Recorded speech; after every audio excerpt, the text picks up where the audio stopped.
arginu saba Jimmaa yeroo arginu saba duudhaa qabu, saba aadaa qabu, saba gootummaa qabu, saba seenaa qabu, saba qabsaa'ota isaa illee yaasifne hin qaadessine akka qabnu Oromoon yoommallee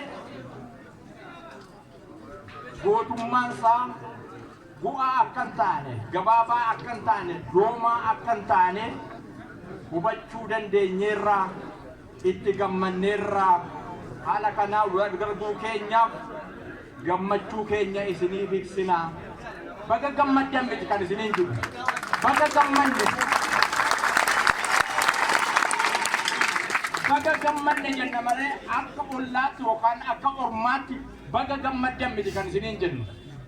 Kan keenya baga waliin gammanne mana tokko ijaarranne baga gammanne isiniin jedhanii galatoomaa fayyaadhaa. Hayyee ulfaadhaa jennaanii itti gaafatamtoota Koongireesii Federaalaa Oromoo ulfaadhaa kabajamaa jennaanii gara teessoo isaaniitti nuuf haa deebi'an.